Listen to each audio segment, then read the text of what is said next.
Welcome, everybody, to the Tectonic Takes. I'm here with a very special guest, and I'm your co-host. My name is Favi and Ivan. I'm here with Ivan Ornelas, your usual co-host. And then we're also here with a very special guest, the man, the myth, the legend from a very famous podcast in the Quakes world. Dom, how you doing? I'm doing pretty good, man. Thank you guys for having me on today. Appreciate it. Yeah, you know, we really like that you wanted to be on. You know, it actually made us feel like this whole podcasting Quakes community is truly a community, and it should be. I mean, we all have to pick each other up in this time. Yeah, most definitely. I mean, more so than ever, I think the content that's coming out in the past couple of years has just been amazing. Nothing short of amazing from the Quakes community. It's something that I know the four of us, when we got started with the QuakesAfter90 podcast, really wanted to be a part of growing ultimately, right? So now that in 2020, after 6-7 seasons that we've been doing this show, 6 seasons that we've been doing the show in our end, there's so many different options that folks can go ahead and go to for Quakes content and Quakes podcasts, and that's something that we love to see. Yeah, it's truly great. I mean, now we have Black and Azul, we have the QuakesAfter90 podcast. We had Dan, the Quakes fan, Goonie Time Radio. They come and go. So. And now we have us. So I'm truly excited. And Ivan, too. What do you got to say about that, Ivan? Yeah, I think that having all these different voices is an interesting situation because while we're all watching the same games, obviously, and we're making similar points, everyone has their own spin on things. Yeah. Everyone is very collaborative and encouraging to, grow their level of participation, whether you run a podcast, whether you write a blog, or whether you just tweet during the games. We appreciate you, and we try to stay connected as much as possible. Yeah, and that's ultimately what things have been born from, right? Like, I've been a part of this MLS community for a very long time prior to things getting very digital across the league, where folks were doing blogs and starting up podcasts and having even video shows too as well, right, on YouTube, for example. And so one of the things that was really important for me was that we need to grow this community and it needs to be grassroots, right? There had been so many different iterations of teams trying to start their own podcast. The Quakes had one initially, and that's kind of was the brainchild for Phil and Bill to get this started. On the QuakesAfter90 side, had tried their own podcast that was done in-house. It didn't really work too well. Oh, wow. And so that kind of sprang the idea of, okay, perhaps we can do something more independently. We don't have to be bound to what we can and cannot say. And really, it was just a shift from the media that was being put out there from the team, right? When the Quakes were making that transition from sort of being the league wasn't looked at as strong as it is today, right? So when people thought about the San Jose Earthquakes, they were just like, oh, they're just that team that plays at that college in Santa Clara, right? And so you didn't have too much media and things around it. The papers weren't always writing stories. You weren't seeing the Quakes show up on TV as often. It was things were starting to build. You had folks like Robert Jonas, you had your Elliot Almonds, you had folks who were sitting out there putting out material, but everything had just felt like it was coming straight from the club. And so it's just like, okay, this isn't exactly reporting as much as it is just PR spin. And that's no disrespect to folks like Robert Jonas, who's been holding it down for us for a very long time. Yeah. It's just a matter of what the hand that he was dealt ultimately, right? So as we fast forwarded and we've been able to go ahead and build, you have things like the subreddit, right? Doing AMAs. Then you had Fan Cave. Then you had the podcast that spurred up. Then you had folks with their websites and their blogs breaking down things tactically. Right. Speaking about it in a casual standpoint. So seeing all this different type of media just be born and creating more content for fans when there was none really being put out beforehand is something that's just been really beautiful for the Quakes, which I think has the best community for doing so.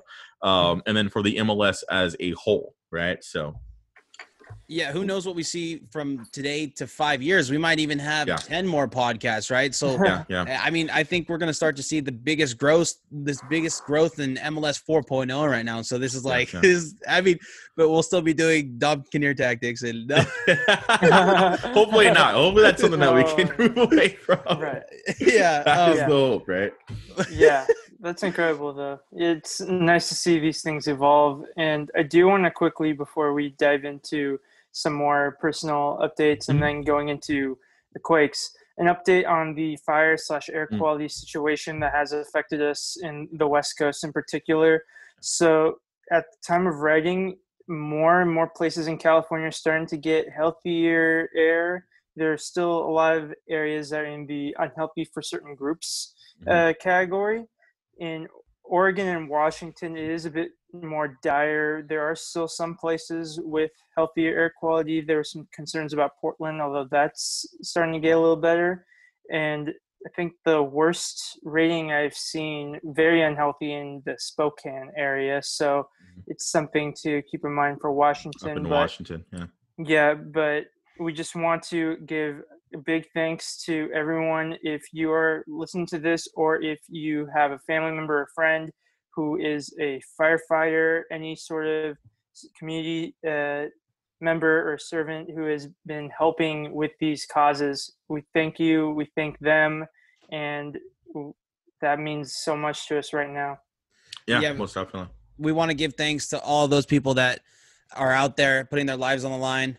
And I know on the Quakes Discord, there were some LA firefighters saving a couple of Quakes fans' housings. And so everybody was like, you know what, today, let's not say FLA today. Let's say thank you, LA. So gotcha. I respect that. Yeah, we're definitely going to give our thanks to all of their first responders out there. But clear blue skies. I mean, at least in the peninsula, Dom, you're in SF, and then Ivan, you're in San Diego. So clear blue skies all around in California, right?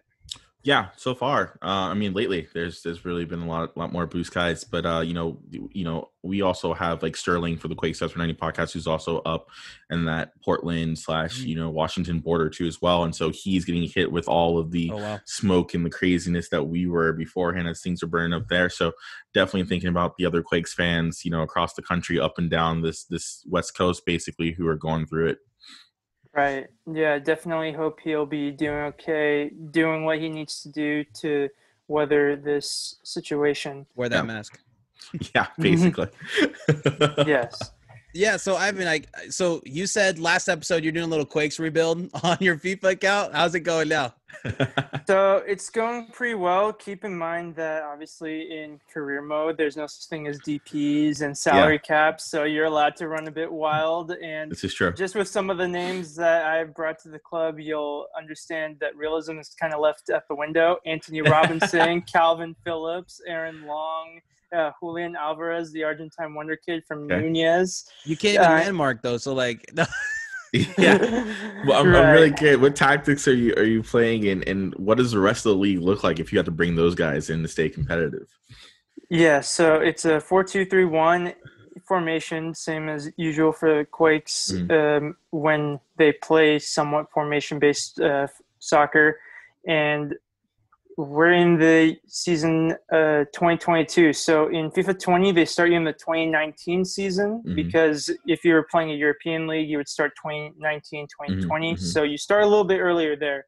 So it's looking like in this fourth season of the rebuild, in the year 2022, the Quakes are in a good position to win the MLS Cup. They lost out to the Supporter Shield by 3 points to Columbus Crew, but they're in a good spot in the West. And if you want the whole story on that, I'll post the link to the Google Doc where I have all the updates and information on that rebuild on this podcast. Yeah, Dom, you know how you were asking what MLS looks like with a team like that? A normal MLS. I mean, that's what you have to do to compete. Where we're left behind and everybody else is pushing forward in terms of signings and such. I mean, we have no Argentinian wonder kid, and that's where we're at right now. We're the bottom of the whole table. So. I know what Higuain just got signed for Inter Miami, right? Yeah, so they've got 3 stars now sitting over there for an expansion team, which is I'm thinking Seattle makes a big splash. I know this is going to sound like a dark horse, but is Suarez signed yet? I mean, is he going to get that Italian citizenship? Because if he doesn't, I know he has a big friend over there in Seattle, so we'll see what that happens with that. Because if he doesn't sign before the Champions League deadline, I think he won't sign in Italy. So we'll see if he can get a green card. Because I know right now it's hard to get a green card because of COVID and all that. Yeah. But we'll see. I mean, I think there's going to be some more names coming in during this transfer window for MLS. I hope it's us. We'll get into that later. Yeah. But I really hope. I mean, losing 7-1 has to be a disgrace. I mean, you have to open your pocketbook, but we'll get into that later. Okay. But Ivan has a quiz for us. What do you got for us, Ivan? All right. So I have 3 categories here, and my intention is we'll go first to 5 points for each category, or best two out of 3. All right.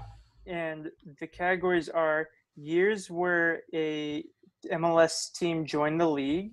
Okay. We have current designated players in MLS. Okay. And we have MLS standings. So I'll give you 2 teams, either 2 Western Conference teams or 2 Eastern Conference teams, and you'll have to tell me if one's ahead of the other, which one it is.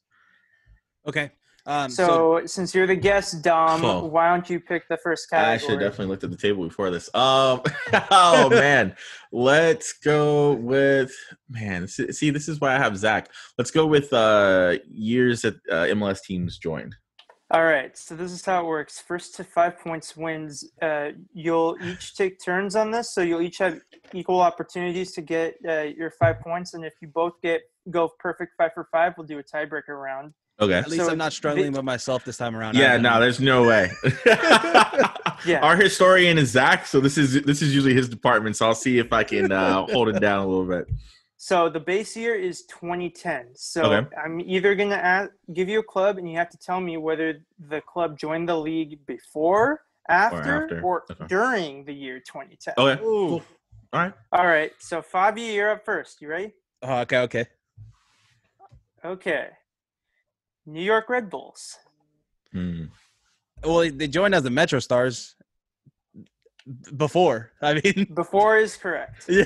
Okay. There we go. Yeah, I was like, is this gonna get technical? I thought it was a trick question. I even throw some trick questions in there, so you got to be careful. Oh man. Right. Yeah. Last week, I asked him about how many sports franchises each MLS city has. I remember. And I tricked him with the Kansas City, Missouri. It was the Kansas City, Missouri one, right? Yeah. That's not even. And then it was like what, New York having an additional team that technically play, or additional teams that technically play in New Jersey, right? Yeah, like what? Right. Yeah. Oh man. All right. Yeah. So here you go, Dom. Real Salt Lake. Oh man. RSL is before 2010. Correct. They were in 2005.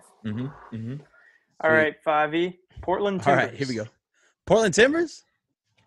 That was after. Yes. So you're 2-2. All right, Dom. Colorado Rapids. Rapids is before. That was that. Right. Come on, man. 1996. Hey, I gave you New York Red Bulls, Favi. That's true. That's true. All right. So, Favi, Montreal Impact. Before. No, it was 2012, so it was after. So after. Okay. All right. Dom, you got Vancouver Whitecaps. In 2010. It was after in 2011. So you guys are both 2 for 3. That's a hard one. I thought it was a year. All right. So, Favi, you get Toronto FC. I want to say before. Correct. 2007. That's why I was about to say 2007. All right. Dom, you get Houston Dynamo. Oh. This is disrespectful. Before. All right. So you guys are both 3 for 4. So one more round. Favi, you get Orlando City. Oh, come on, man. That's after. Yep. And then Dom, Minnesota United. After. All right. So you guys both got 4 for 5. So this is how the tiebreaker is going to work. Okay. So I'm going to give you a word to use when you know the answer. Okay. And then the first one to hear it, I'm going to try to be as impartial as possible. Okay. You'll get the first chance. So this is for the win. And if you answer first, if you get it right, you win. If you get wrong, the other person wins. So keep that in mind. Philadelphia Union. The word is Beckham. Wait. So say it. Yeah. So say if that again, you know Ivan. the answer, say Beckham, and then whoever says it first, it's on you. So you gotta get the answer right, and you win. Or if you get it wrong, the other person wins. This is the tiebreaker round. But what do you ask? The word is Philadelphia Union, but then you said Beckham. So if you know the answer, that's the word. So I know. Or you can try raising your hand first. Or something. Oh, you're saying? Got you. So I'm saying. Say the year. Yeah. Okay, got you. You say the year that they came in. Okay, got you. Okay. Do you want to do a new one, or should we? Yeah. Let's go to a different club. Yeah. Or let's see. Why don't you and Dom do rock, paper, scissors to decide who does the tiebreaker question? Or how about this? Dom, do you know Seattle? The year that they came in? Yeah. Oh my God. No, I don't. No, I don't. I think it's 2009, right? Right. So you win that round. There you go. Okay. So that's how we'll settle the tiebreaker for the next round. I was like, I didn't know that one. I was like, maybe 2009, because they always say, it's the best franchise that entered from 2009. Yeah, you know what? It's funny too as well, because I was an RA that year in college, and one of the kids that I had to watch had this giant Seattle Sounders flag that just stood outside his window. Like, you know how his window was like front facing to the main area, and it's just like the Sounders flag. I was like, what is this club? I was just like, that's what we gotta play against them now. Madness. All right, so Dom, since you need to win a round to stay in it, you can choose again. Do you want to go DPs or you want to go MLS standings? Oh man, I'm gonna go MLS standings. There's no way I'm gonna get DPs. That's absolutely. There's no way. All right. So we'll do this again. You each get 5 chances, and then we'll have a tiebreaker round. This time we'll start with Dom. So which team is higher in the standings? Real Salt Lake or Colorado Rapids? Oh, man. Jesus Christ. It's all switched up now. Yeah. I'm going to go with RSL. Correct. They are ahead by 1 point. Oh. Okay. So, Favi, who's higher in the standings? Nashville or Atlanta? Oh, Nashville. That's correct. Which is like one of the major embarrassment. I know, things that shouldn't happen for 500, right? Yeah. Yeah. All right, Dominic. Okay. You got who's higher, Orlando City or Montreal Impact? Orlando. Yeah. By 3 points, you're right. On a tear. Yeah. Yep. All right. Oscar Pereira. Oh, I know. It's amazing. Dallas, I don't know what they were thinking getting rid of him. I know, right? All right, Favi. Which team is higher, Sporting Kansas City or Minnesota United? Sporting, they're number 1. They are currently number 2, but they are higher than Minnesota by 2 points, so you're right. Okay, Dom, who's higher, LA Galaxy or Portland Timbers? Let's see. Portland's been a bit up and down. I'm going to go with LA Galaxy. You are correct by 5 goals on goal difference. Both on 15 points. Because they got the point. Because Portland should have more points from the bubble, right? I'm looking at the standings right now on MLS. It's like a 4-team tie right now. Yeah, so yeah. Like a whole bunch of people. Yeah, so you're 3 for 3. Okay. Favi. I'll take that. On fire. Which team is higher, Philadelphia Union or Toronto FC? Oh, this was a hard one. Give me an Eastern Conference team. Come on. Toronto. Toronto. Let's go Toronto. By goal difference. Oh my God. Are you kidding me? I would have thought the Philly would have been on top. Come on. Right. They're balling out in the bubble too as well. All right. A lot has happened since. Yeah, it has. Look at the Quakes. All right, Dom. Which team is higher, DC United or Chicago Fire? Oh my goodness gracious. Who even plays for DC right now? I'm going to go Chicago Fire. DC is higher by a point. How is that possible? You know who plays for DC? Higuain's brother, dude. Her big bro of Higuain. That's what we're going to call him now. We forgot about him. There we go. All right. So, Favi, back to the Western Conference with you. Which team's higher, Houston Dynamo or Real Salt Lake? I'm going to say Real. Houston Dynamo, also on goal difference. They're above. All right. There's so many ties right now. Goal difference, man. Yeah. All right. So, Dom, if you get this one right, you win round 2. Okay. Oh. So this one's for all the marbles, as JR would say. Yep. Sorry, we have to make a wrestling reference in every pod that we do. So, which team is higher in the standings, Cincinnati or Inter Miami? Oh man, both trash. But Cincinnati extremely trash and no DPs. I'm gonna go with Cincinnati. Correct. They have 9 points. Inter has 8. So you tie it up, Dom. The inexperience of the expansion team is. I know, right?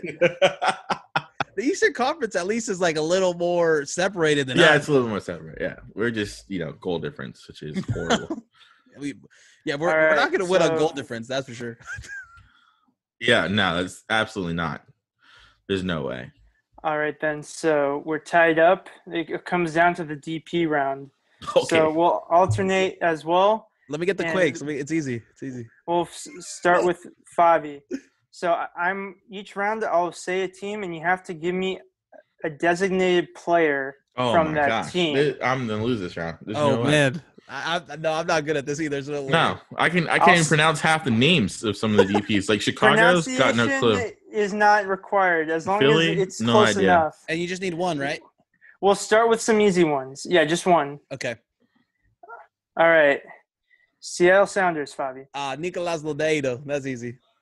There you go. So that's one. Let's see. New York Red Bulls, Dom. Ooh. Jesus Christ, I have no clue. That was not the same. Oh, I thought that was an easier one. Sorry. Let's see. Who? Yeah, no, I got no clue. I would have accepted Kaku, the Paraguayan midfielder. He's pretty good. I had no clue that Kaku was their DP. Yeah, and then recently they signed a new DP, Drew Yearwood from Brentford. So okay. So 1-0 Favi. Give me a harder one and give Dom an easy one. I'm gonna lose this round regardless. All right, Favi. Minnesota United. Oh, Favi's got it, man. Oh man, no, because Favi's got it. Oh, what's Darwin Quintero? He's not currently a DP for Minnesota United. What? Oh, I would have accepted Jan Gregus, Tomas Chacon, or Emmanuel Reynoso.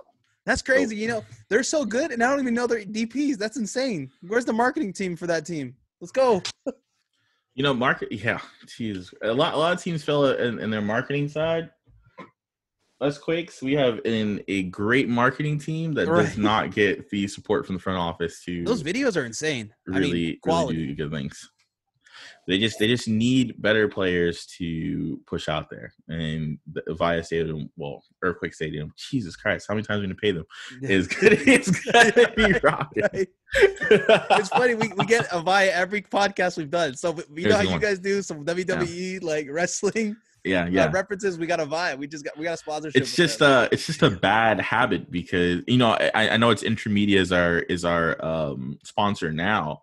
But I don't know. I just feel like it's one of those in San Francisco we have like AT&T Park, Pac Bell Park, right? Oracle Park every now. Oracle Park now. Yeah. It's just one of those things. It's just like the name that has stuck with me is the one that stuck with me. So people still call it Pac Bell or AT&T though. So that's all the time. It's kind of how you can figure out like the age of the person when they've been in San Francisco, how long they've lived there or not. So yeah. Well, if we call it Avaya, we are seasoned vet. Yeah. All right. Exactly.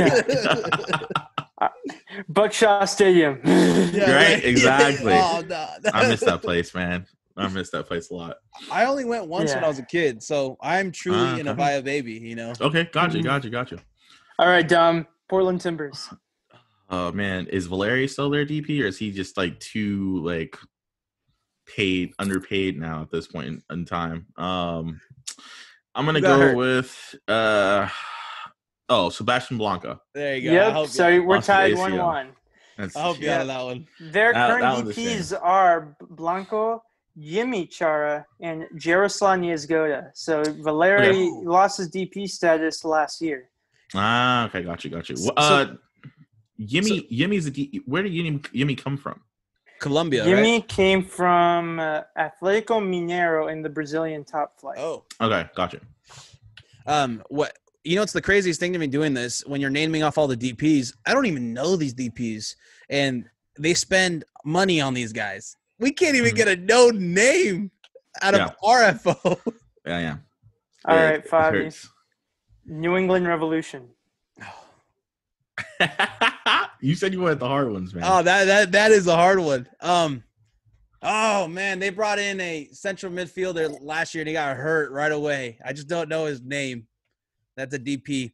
I'm gonna go with Diego Fagundes. Diego Fagundes has never been tied down to a DP contract. They have Carlos Gil, Gustavo Bo, and Adam Busca. Buxa. I said the only Uruguayan I knew. All right. Dom, you have the Columbus Crew. Oh, man. The only person I know that Adam, John, and Yossi are like the only two people that I know. No, Jan is on Atlanta now. Yossi should be their DP. He should still be getting paid DP wages. Yeah, that's right. All right, cool, perfect. Fun fact. Giassi Zardes is a friend of mine. Actually, I've met him a couple of times. He played at Bakersfield with my best friend. Which is pretty cool. So we had some fun in the college days. So Cruz DPs are Pedro Santos, Giassi Zardes, and Lucas Zelarayan. That's the new one. Yep. Giassi always seems like a cool guy. I mean, he always did. He whenever he was for the Galaxy, it's kind of hard to hate on community service, but he always did a whole bunch for that whole area, and I think a lot for Inglewood because he's from there, right? Yeah, he's from that area down there. Yeah. Mm-hmm. Yep. All right, Favi, FC Dallas. I actually know this one, which is hilarious. Barrios is incorrect. It's Jara, right? Jara, Acosta, and Mosquera. All right, down for the win. Your next club is. Let's see. What's a fair one to decide this? Here's a good one. Sporting Kansas City. Oh my gosh! Of all teams, this was easy. This was easy. Oh my gosh, Pulido. Yeah, there you go. The other ones are Felipe Gutierrez and Johnny Russell. Okay. Johnny Russell's a DP? Man, yeah. They might be. Or their FO might be worse. They're spending money, man. I know. Yeah, they have several players still at the club that are no longer DP, such as Matt Beasler, Graham Zusi, Roger Espinoza. So. So that'll conclude the quiz portion. Congrats, Dom. Dom just won. Look at that. I feel I got lucky on that one. Thanks for the easy questions on the DP bit. Thank you very much. I just got to watch more Rev games, Zach, I hope you were proud. Yeah. It's one of those things where this seems easy for me, but then for other people, who knows, it depends on which clubs they follow more, and if you have an evening game, I'm more likely to watch you. That's the reality of it. So for me and East Coast teams, it's a matter of when can I fit them into watch. I watch a lot of Premier League. I try and watch as many of the West Coast teams in the MLS, especially with the way this bubble was set up, and making sure that I can kind of keep tabs on our opposition. But historically, I have just never really been able to watch East Coast teams too much, which is why I like the MLS bubble so much, because I was able to see squads that I really don't have too much exposure to on the regular ball out, which is really fun. Yeah, Dom, do you think the bubble's here to stay? I don't think it's here to stay. I think that, I know this is a little bit political, so I don't mean to do so on the show. But I think that the United States just hasn't handled the coronavirus in the same manner that other countries have.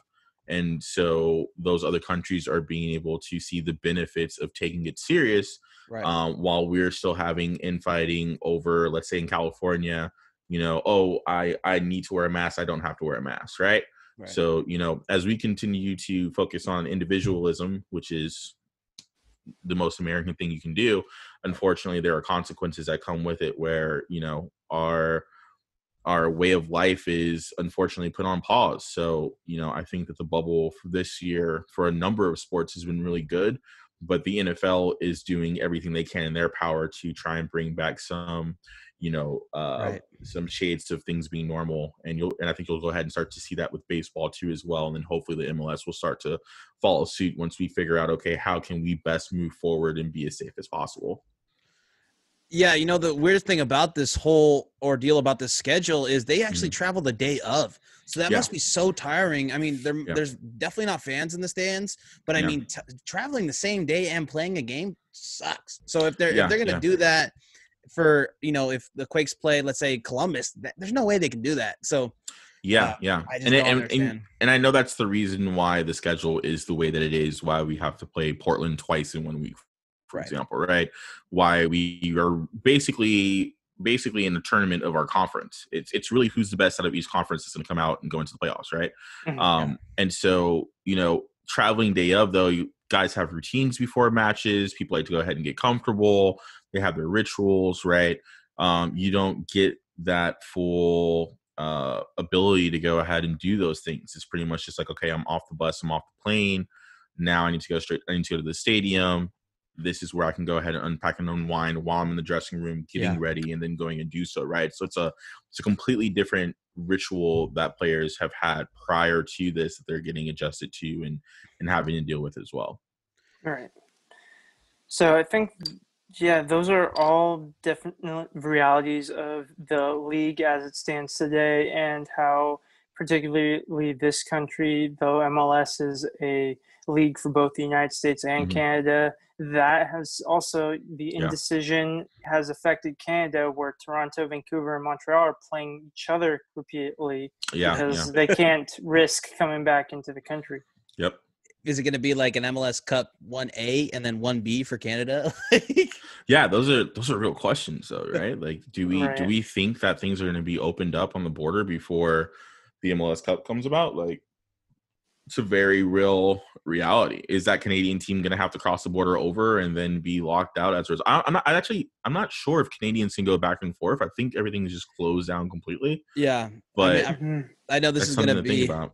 I know it's going to be a really weird reference, but Drake couldn't even come into the United States. So I mean, I don't think Vancouver Whitecaps players. That is very true. Yeah, the last game that Vancouver played, they stayed at a hotel on Santana Row, actually, and me and my friends were hanging out at that bar after the game, and so they came like walking through the hallway with like their kids and everything, and they're just like, "Oh, what's this party going?" It was just like, like, yeah. So unfortunately, Drake ain't got that pool. I don't think they do either. So.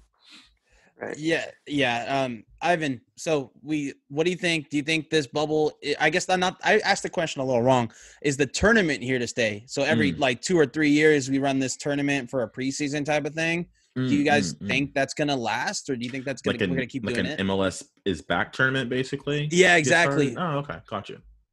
Yeah, that would be interesting. We'll have to wait and see where it could fit in the schedule, if it's a preseason tournament. So it'll probably have to be someplace like Orlando again, if it's like in February, to mitigate the cold weather. And hopefully it wouldn't conflict too much with CONCACAF Champions League. Otherwise, if you hold that tournament, obviously teams that are in the Champions League will prioritize that, and you'll see rotated or teams with USL affiliates, or 2 teams like Los Dos, they'll use those players instead. But yeah, it was definitely a fun tournament. It was incredible to watch all these teams, many teams that we don't get a chance to watch too often because MLS can sometimes be sparse with its nationally televised games for certain teams. Right. And It was fun to cover. I'm a writer for MLS Multiplex, so that definitely provided some fun content there on the writing front. And it's definitely something that fans want to see back. It's the only thing that's stopping them from trying this again, of course, is logistics. Yeah. I think the other thing too as well is if you have an MLS's back tournament, you mess with the financials a bit too as well of clubs. Right. Mm-hmm. And then you also have to talk about the situation of what is the benefit of us playing a tournament like this as preseason and compared to you being able to go ahead and set up your own preseason tournament, right? Because currently the way that we have it is, let's say an FC Dallas is going to go ahead and say, okay, cool, we want the Quakes affiliate with Reno. We want the Quakes to come through. We're going to bring our affiliate, and then we'll also pull in, let's say, a couple USL teams that we work with in the area to come and play in this tournament with us, so we can go ahead and see what we got going on, right? Everybody shares that pot. Ultimately, there's prize money at the end of it. It benefits those teams in terms of being able to get prepared. They can go ahead and say, cool, this team sets up this way, this team sets up that way. I can go ahead and see what my guys look like in these situations, right? When you do an MLS's back tournament style, you lose that aspect of the financials. You lose the aspect of being able to handpick who your opponents are or who you want to play against to see what type of styles or formations you're going to end up, having to deal with in that preseason. And I think that's something that the MLS at large needs to have a larger conversation with, because owners are still going to want to go ahead and get their revenue in, and coaches are still going to want to do what's best for their success, right? Showing off what you may use during the regular season may not be a benefit to you as from a coaching standpoint, but it also may help you out by seeing what somebody else is going to be running too as well once the season gets going. So there's some factors in there that have to be discussed. Yeah. So I was wondering, where did they get that CONCACAF Champions League berth from? Where'd they get that from? Because I think if they can get that, whatever they did to make that one appear, they could offer that again. I mean, I think if you're playing for that, that's huge. I mean, there's a lot of teams out here that run for the supporter shield. I mean, Canadians, they're pretty lucky because it's one of those three usually goes. But other teams like the Quakes or the Chicago Fires or the DC Uniteds, teams that don't usually get up there to the supporter shield, they have an opportunity to kind of try to get to the Champions League. And I think I'm on the side of more games the merrier. I think if we have more games, that means more revenue, and that more revenue means better players, bigger stars, more people watching.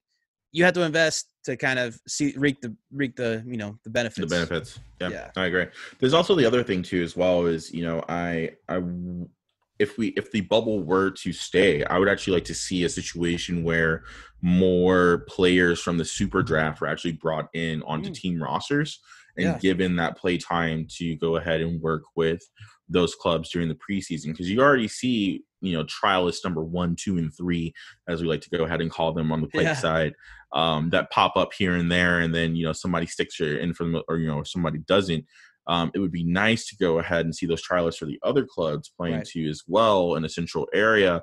That way teams can go ahead and do some scouting and be like, okay, we may have missed this guy in the draft, but if they cut him, let's go ahead and call him in and have him run with our squad too as well, right? So, it could add some additional layers that may benefit clubs ultimately, that I think would be really cool. Yeah. Ivan, do you have anything to say about basically all that? I agree with all that. I think that there's so many different upsides to having that kind of tournament. And it is interesting because, especially in this regular MLS format, you have 34 regular season games. And if you minimize playoffs to the one-leg format, so a maximum of 4 additional playoff games is manageable, that's 38 games, which is equivalent to a Premier League season or a La Liga season. Adding, and you add onto that U.S. Open Cup and CONCACAF Champions League with a MLS's back tournament, it's not going to completely run the players down. So I think it could be manageable. Yeah. I think what catches my eye the most is the way they kind of broadcasted it. I mean, I was finally getting people asking me about the Quakes. Yeah. And that was weird. I was like, what? And then once the bubble stopped and once the regular season started, nobody cared. I mean, I hate to say it, but nobody asked me anymore. And that's when me and Ivan were like, you know what? We're going to change things. We're going to make another podcast. I'm down for it. But yeah, I mean, we got into a whole bunch of stuff, but let's finally get into some Quakes news. Okay, cool. For sure. All right. We are now on the 384th day since a win at a Via. So we are deep in it. I mean, talk about the dark days. This is it. We now hold a 2-4-5 record in the regular season, and we sit currently at the bottom of the table at 11 points through 11 games. Yeah. That's a hard drink to drink if you're the 2018 CONCACAF Coach of the Year. Ivan, Dom, what do you think? What do you think the next direction for this team? Do you think we're going to slump harder, or do you think it's going to go up from here? It's a good question. So I did write about this topic for MLS Multiplex today, and I revisited my predictions for the first 6 games following the MLS's back tournament, and I was more optimistic than I should have been, to put it lightly. But so it's really tough to gauge these last 2 games because you want to see the positive in the 0-0 draw against LA Galaxy and the 1-1 draw against Portland Timbers, where the Quakes, they had some flashes of competence and they're starting to get in some good areas, a bit more sound defensively. But at the same time, they still have that vulnerability. The biggest issue for me is that this team doesn't seem ready, regardless of who is on the field, whether it's the usual starters, whether it's the young players, whether it's a mix of both, that they can't put together a solid 90 performance both offensively and defensively to save their life. And unfortunately, you have to do that at some point to get further up the table in Major League Soccer or any league for that matter. Right. Yeah. I mean, I guess we'll probably – is this the time where we dive into the issues of the Quakes and you can do whatever you want. This is kind of a free form with you on the pod. There's a couple of questions that need to be answered if we're talking about the outlook of the rest of the season, right? The first question is, where are the goals going to come from, right? That's the first one. The second question is, where is the consistency of the back line going to happen? When is it going to happen? What does that look like? Right. Injuries right now are convoluting that conversation, but even prior to those injuries, it was also convoluted because of the switches that were happening that Matthias were making, right? The third question is the criticism of the man marking system. Right. Is that viable in this league, right? Like, those are the questions that I always ask myself. Right now, Vako, Chris Wondolowski are the only 2 players that have more than 1 goal on this team. Vako has 3, Wando has 2, right? Wow. Everyone else, what is it? Cade, Rios, Danny, Alanas, and Magnus all have 1 goal, right? Yeah. There are no goals from anyone else. Midfield, defender, striker. We are missing a ton of goals, right? Yeah. So my question has always been, in the beginning of the season, who is going to be the successor to Wando? But now, as we are in the season, the question is, we can't even think about who's going to be the successor to Wando. How is Wando even going to score more goals, right? Like, do you think he even scores 10 goals this season is another question she can even have, right? Yeah, so, in that record, right? Yeah, exactly. So, I look at that situation, and then I go to the second question about the defense being inconsistent. And I put those 2 things together, and I ultimately go ahead and say this man marking system is ultimately at the core of the issue, right? Matthias is not going to change the way in which this team plays. He can switch the lineup as many times as he wants to. He can make as many changes to whoever starts in the 10 role, whoever starts out on the wings, starts at left back or right back. But at the end of the day, we're going to play this man marking system. Right. This system only works when individual players play up to the level of the opponents. Right. If anybody starts to get beat on the field, for any reason, the entire system falls apart.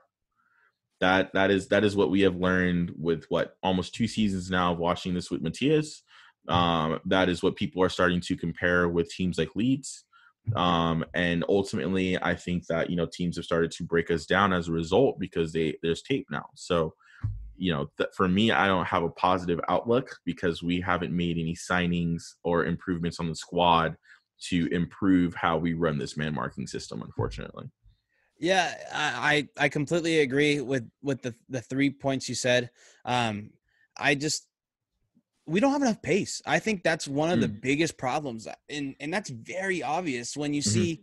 I mean, Andy Rios, you need to stretch the defense, and he's not really doing that. And he's making these runs that, I mean, I don't want to hop on the Andy Rios hate trade right now because I think all 3 of us could just chug along and go choo choo. Let's get a new striker. Basically.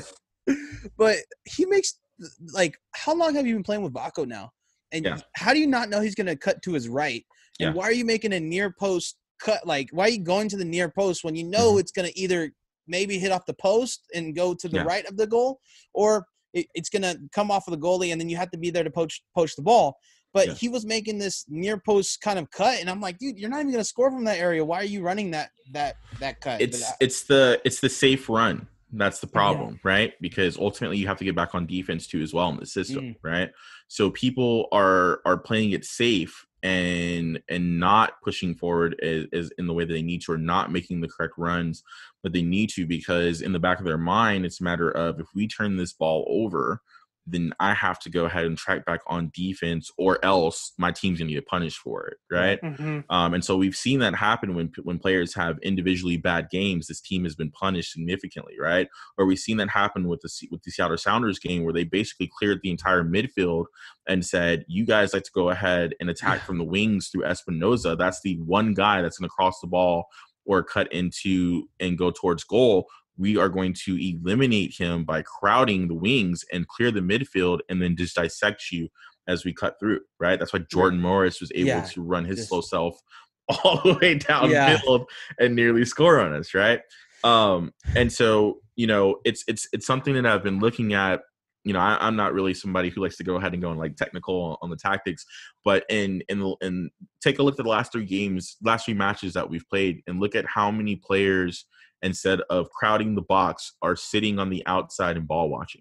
Oh yeah. It happens all the time, right? Nobody wants to make a run. Nobody wants to get in a position to go ahead and receive the ball. If Espinoza has the ball, they already know it's going to be crossed or it's going to be taking a shot, right? So guys are pretty much just sitting there. All right, cool. There may be 4 or 5 guys on defense in the box. We may have numbers and have 6 guys. There's probably only going to be 3 people tops inside the box waiting for a cross to come in. The other guys are going to be sitting outside the box waiting to go back on defense, right? Yeah. We cannot be successful if that's how people play. That's not how man-marking system is successful, unfortunately.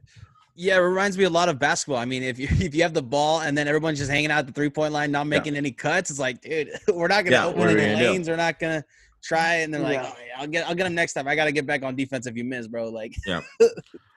And so like the man marking system is really intriguing to me because it's one of those systems where I think it's a lot of fun because it allows the ability for players to really go ahead and show their individual effort on the pitch. And if you win those one-on-one battles, it's a ton of fun, right? But your backline needs to be organized, and they need to know when to push up and when to drop back together. We don't have that, right? Yeah. Your midfield and your forwards should really be trying to win the ball and pushing up as much as possible. We don't have that. Everybody gets spread out, or they don't make the same run together, right? So that's why you end up with 1 or 2 people in the box while everybody else is sitting outside waiting to go back on defense.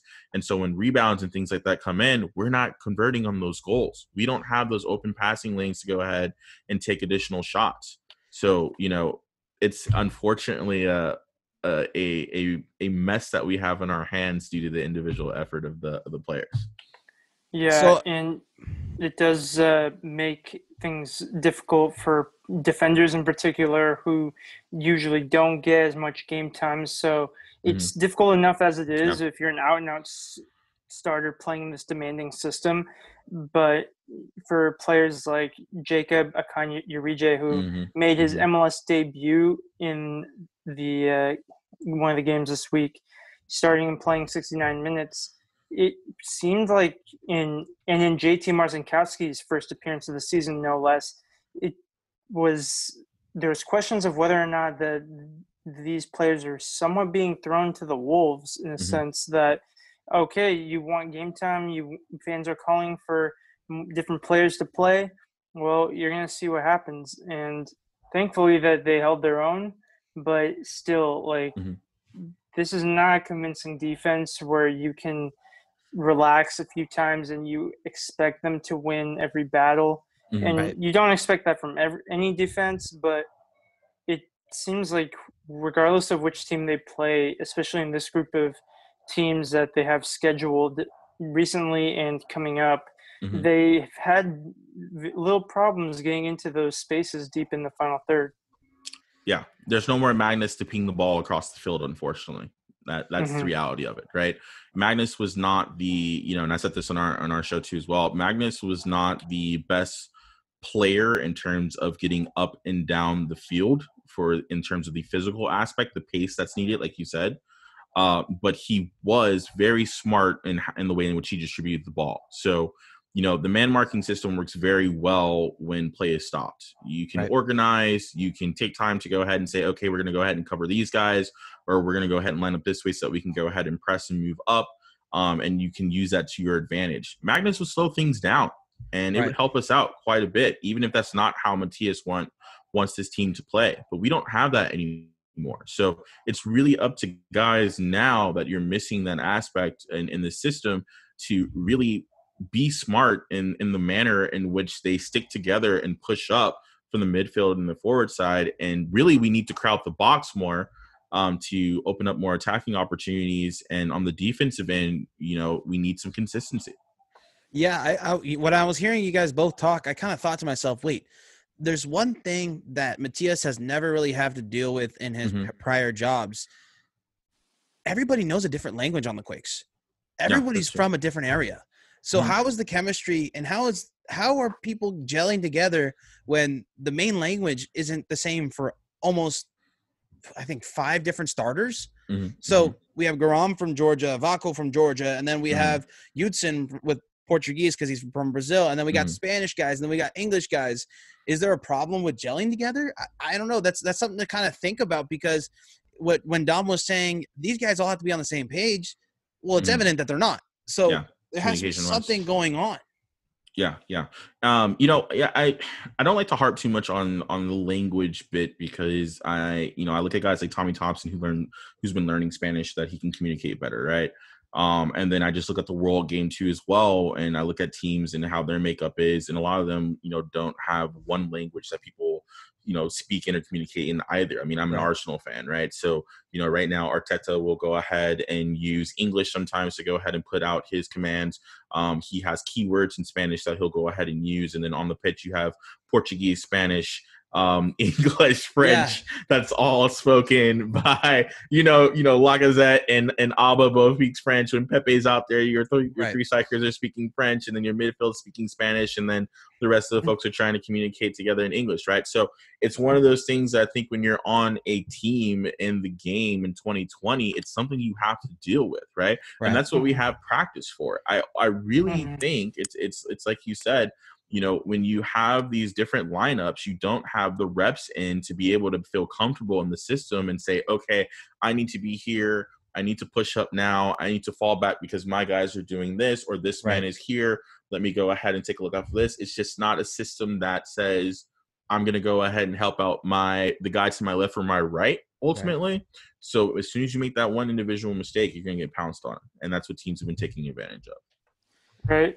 I guess I didn't really think too much into the language barrier situation, because I feel across several leagues around the world, particularly in MLS, but also in the Premier League, in Bundesliga, and other leagues, that this is an issue that every club has to deal with. You have teams that have players from a minimum of maybe 6 or 7 different countries, some with a lot more.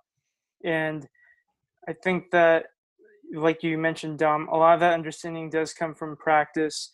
Just not just the verbal language, but also body language and getting on the same page in that way too.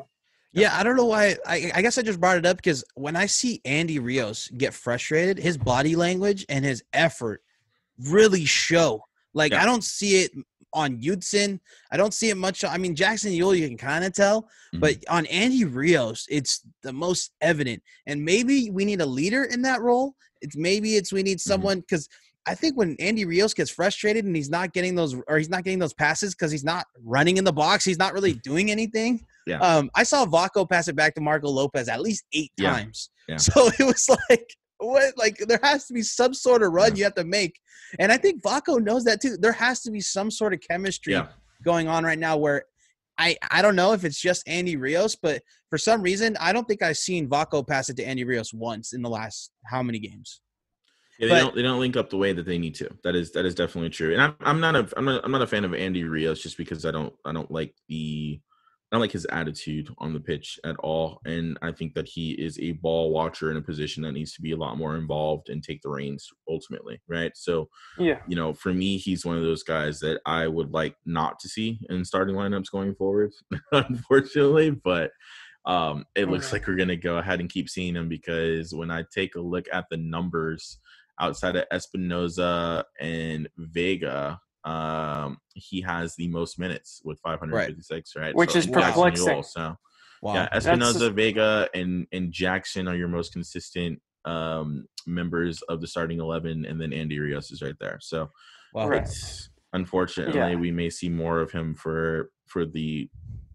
Maybe it's because we spent money on him, and Matias feels that we need to go ahead and use him, but I get it, but at the same time, you're going to have to play him either way, either as a starting striker or as a sub.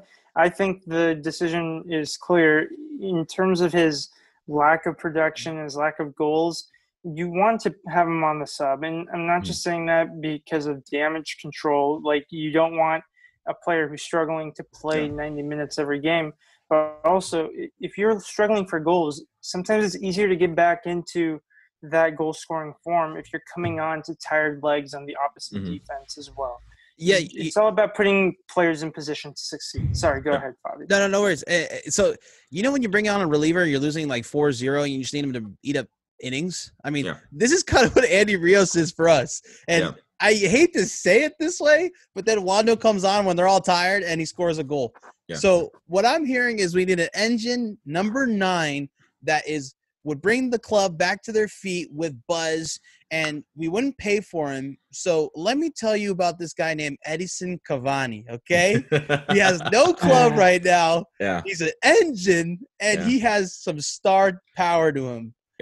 Yeah. Why don't we get that started? Let's start. There's no rumors. Let's start one, all right? Our front office is never going to spin in that manner. They like to act as if this club is a small market club, unfortunately, and I would love to be proven wrong on this. I've been begging to be proven wrong on this, but we haven't invested in a number of different aspects that other clubs have, and so unfortunately we're being given the opportunity of having someone like Matias who has a vision and a plan and the resume to go ahead and say, I can do something with this project with these bargain bin players, essentially, right?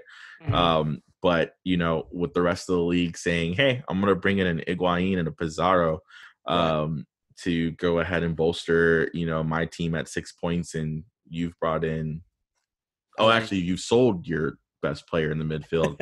Okay, cool. It's not going to change much. Right. So I've been beating this dead horse for past episodes with Ivan, but – we just saw a couple of reports that Brian Rodriguez might be sold to Torino. Okay. And he came from a Uruguayan club named Peñarol, where all these guys come out of.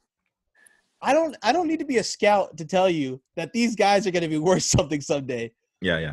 LAFC was just it was taking candy from a baby. I mean, you're going to get double for these guys, and you didn't train them. I mean, yes, you trained them to an extent, but you didn't bring them up your academy. You didn't.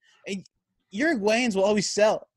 So that's one thing that I'm just baffled by. Why are we buying these innocent Amagaras where it's a lot more risk when you can buy a proven academy system and a proven talent pool? I just don't get it. Yeah, because it costs money at the end of the day, right? I mean, Right. go take a look at, let's go back to the quiz that we did earlier on DPs and see how many of those are paid over the 1.5 million threshold. I guarantee you, it's most of them are in the 2 million threshold, right?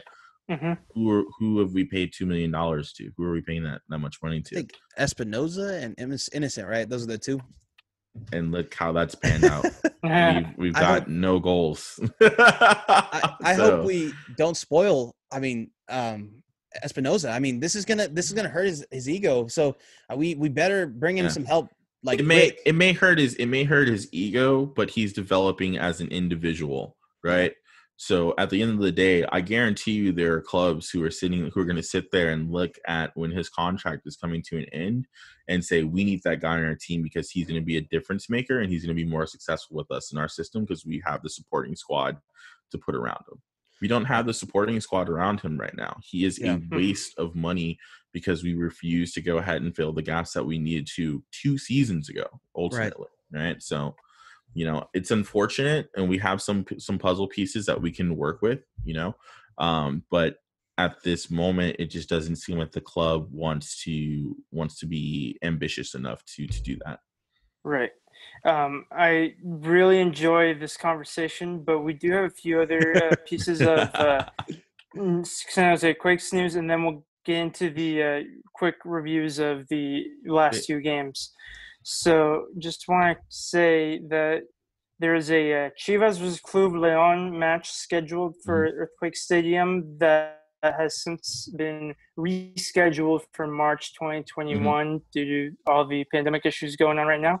And the last point is that the San Jose Earthquakes have linked up with Rally the Vote, a coalition of sports teams throughout the United States with the goal of increasing voter registration. The Earthquakes organization is also making Election Day, November 3rd, a company holiday to ensure staff are able to vote with additional incentives given to those who work the polls. So that's definitely incredible news. We've seen other sports leagues, particularly the NBA, open up their stadiums to be polling places. And with every sports league advocating for change and showing their support for these movements, it's great to see some physical action coming from this, and with encouraging people to vote and giving people these resources, many who don't have that understanding yet, or maybe don't live close to a voting place, that can help them out big time. Yeah, what's crazy is the first professional team to start Rally the Vote was actually the Sacramento Kings. So good on them. Big ups for them. They were the first one to say we were going to do this, and everybody followed suit. Right. So you want to start with the Galaxy game? Yeah, let's go ahead and review the Galaxy game now. We got really off track, but it's been a pleasure having Tom watch the fight. Definitely. Sorry, I can do that. No. So basically, the Quakes now hold a 4-2-2 record in the last 8 meetings with the LA Galaxy. Goalkeeper Daniel Vega earned his 3rd shutout of the season and 10th of his MLS career, becoming the 5th goalkeeper in Earthquake history to reach double digits. So Vega is part of Quakes history, whether you don't want him to be or not. Yeah. But I guess he has those games. I mean, he's fire nice. Yeah, I think that's definitely the case with Vega, and I definitely appreciated that in these last 2 games he was able to make saves before anything calamitous happened. And for the most part, at least in the goalkeeper position, there wasn't as many mistakes as in previous games we've seen with Vega earlier this year. And my criticism in the Sounders game was that he started making saves after Sounders had already scored 3 or 4 times. So I'm glad that he was able to bounce back from this, because I would say this about anyone who loses 7-1, but especially for a goalkeeper when the scoreline is definitely harsh from their perspective. It can really be tough to bounce back from that mentally. So all credit to him. Yeah, so Javier Hernandez and Jonathan Dos Santos came on, but the Quakes were sound defensively. I mean, I didn't even see Chicharito get the ball once, so that was great on our part. We kept a clean sheet, and we made sure that we got at least a point. So definitely good on them.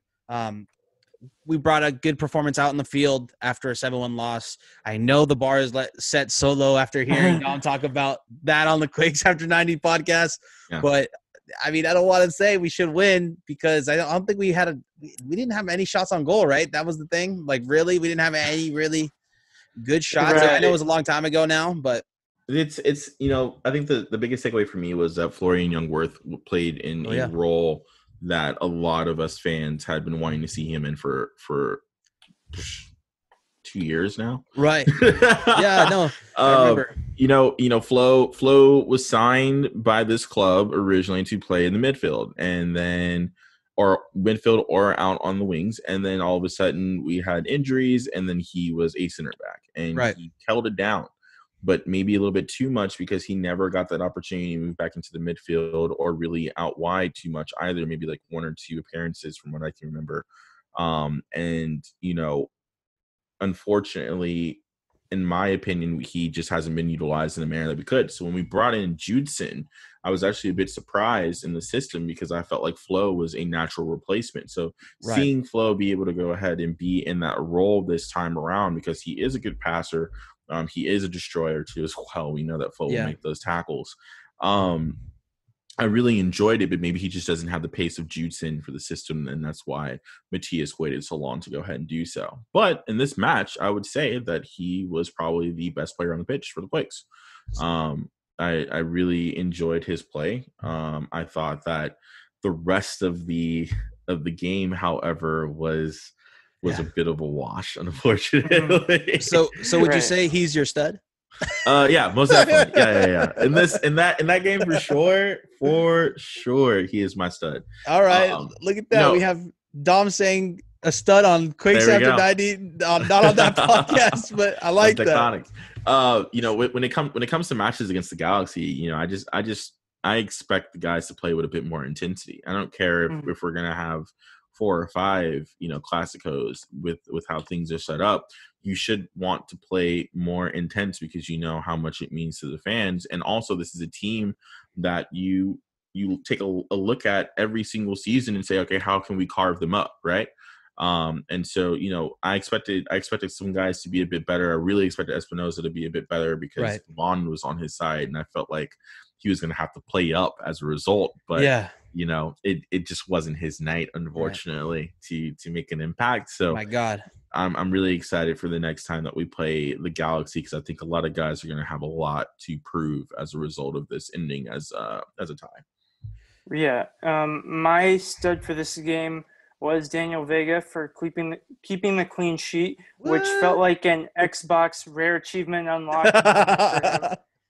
And for my dud, it was a difficult decision because while not too many players had a bad performance, some of them struggled a bit more than others. And a player that I felt struggled was Tommy Thompson.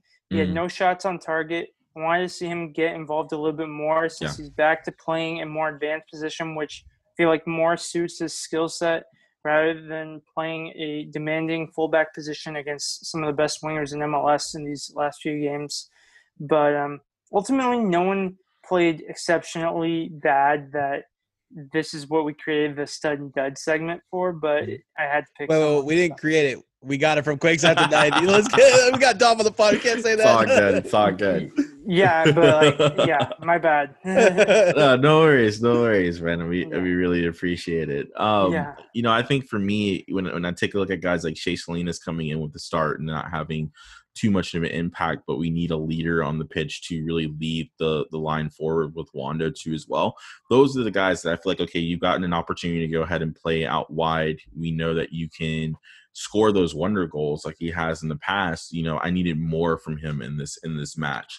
Unfortunately, I felt like we were just on our back foot a lot because that LA Galaxy team, though they are still trying to get their fitness back and get things straight. A lot of those guys have pace, right. And they were running us ragged, unfortunately, and keeping us from really having too much of an impact on this match. So I think for me, like you said, like I think that no one played significantly poor, but I was looking for more from Shea Salinas in this one.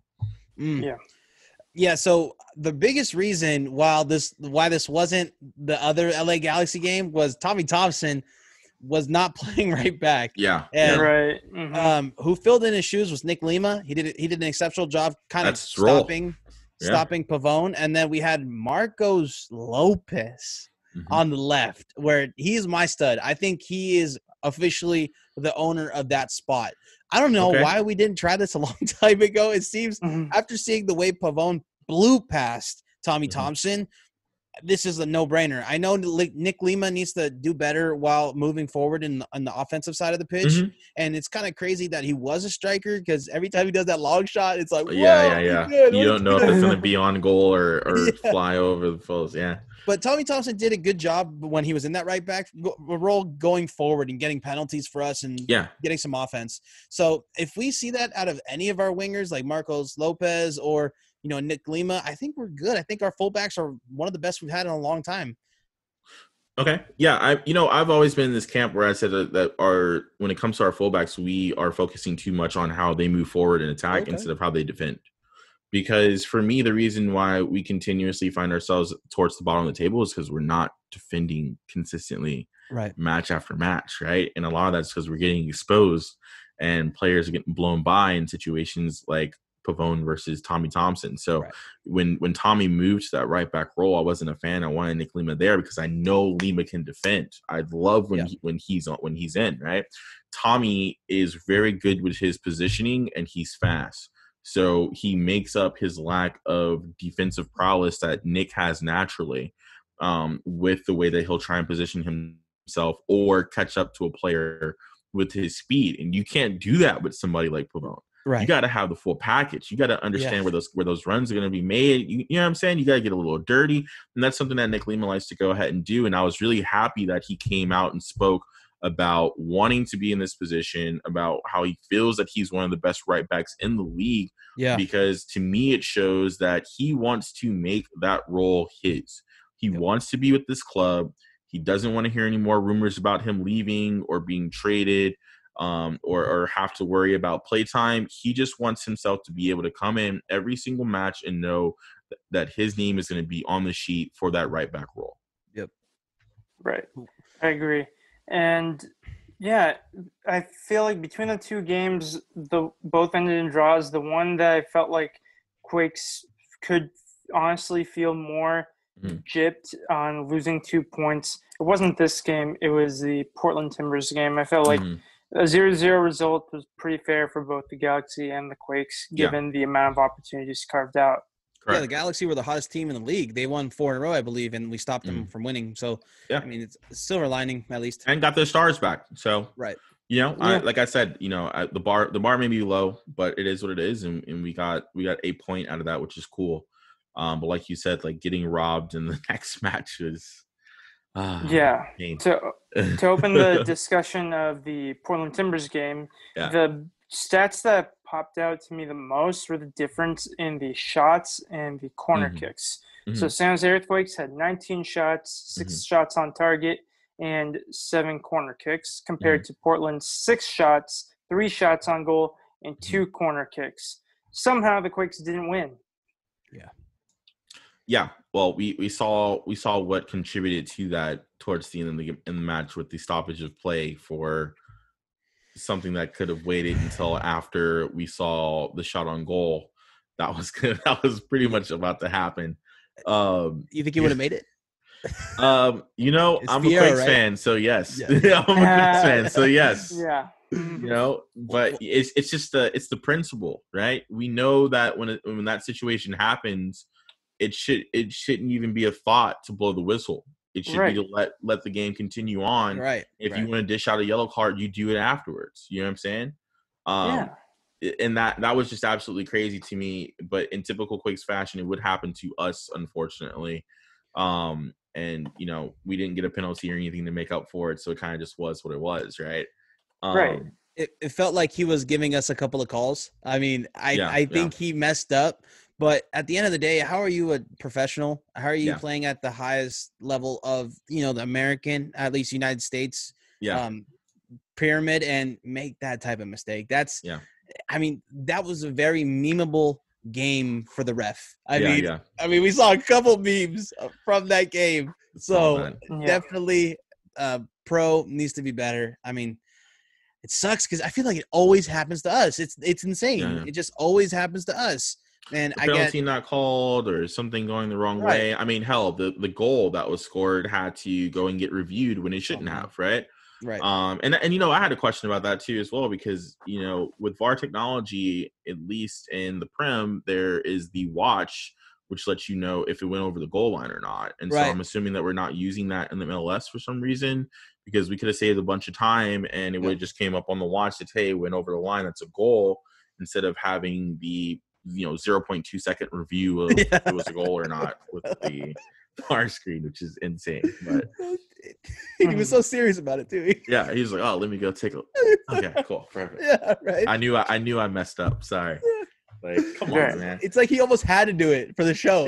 For the show. Exactly. Exactly. It was just for the show. It's like, come on. So ultimately it was a wasteful first half of the San Jose Earthquakes with all the chances that they had, most notably the Rios missed chance off the shot that Veko hit off the crossbar, I believe. And it was my nightmares coming true. Like, I was just thinking, as the scoreline remains 0-0, I'm like, just wait. Like, Portland are going to get a chance, and they're going to make us pay. And that's exactly what they did. Yimi Chara getting an assist from his brother, Diego Chara, which was the sixth time in MLS history a brother assisted another brother for a goal, which is pretty cool. Yeah. But it's not cool that it happened to us. Yeah, towards us, right? Yeah. I mean, but typical man marking breakdown, right? One person gets beat, and then the opposing team is in, and it's up to them if they want to score or not. Because if I'm not mistaken, Yimi also had another opportunity that just went wide that was also the similar situation from that left side. So, that's something that Matias has to definitely, pull up in practice and say to guys, we cannot make these mistakes in the midfield. Right. Because when we make these mistakes in midfield, this is what the end result is, Definitely. And this is a prime example of it. This is a Portland Timbers team who's also trying to figure things out because they have so many injuries with Sebastian Blanco and a couple other folks in the midfield. And so I thought this was a great game to go ahead and take 3 points, perhaps even scoring more than just, the goal that we did and the goal that could have been. Right. I thought we should have really been able to go ahead and press forward and put the pressure on them and keep them on their back foot a bit more for us to go ahead and bring in some more goals, which should happen at times, but we just need to convert ultimately is what it is. Yeah, we're all skipping over the most important part of this game. I mean, you know that scene where the T-Rex finally shows in Jurassic Park at the end. Yeah. I mean, it saves us all. Yeah, I'm waiting for JT, baby. Let's go. Let's get JT time. All right. Yeah. I want that T-Rex to come in and save us from those Raptors just getting at us. All right. JT's debut was a shock for a couple of people. I definitely did not see it coming with the stubbornness of Matias. Right. But man, I was happy because it shows that, one, he's listening. Right. But two, he saw a need for things to change ultimately. Right. And so, it should have probably happened after the game against Seattle, but it happened now. And I think it worked out really well. So, for me, if we're going to throw people into the fire to see, what this team has, let JT stay inside then and stay between the goalposts. Let's see what he can do. Right. Yeah. So definitely my favorite clip or my favorite part of the whole game was when he was banging his cleats on the goalpost. Yeah. I don't think I've ever seen Vega do that. He yells and yells, but I felt like, wow, this guy's really a leader, and he's 23 years old. Like, get him out there. Let's put him out there. What do we have to hurt? I mean, what if we have a goalie for the next 17 years? Yeah. Right? Who knows? Yeah, and some of the traits that your best goalies in the world have is that they are the organizer. ultimately, right? So a lot of them are the guys in which the commands flow through from the manager to the players. A lot of them are the ones that organize that back line and make sure that when you're playing out of the back, which is such a huge thing, not only in this system, but in how a lot of teams play, make sure that things are functioning the way that they do. And so if JT wants to come in and be that guy, if he's trying to show that, hey, I'm not just going to sit out here and try and block shots and make sure that we don't get scored on, I'm also going to be a field general, I'm all for it. Like, that's what I want. I need more of that on this team. Yeah.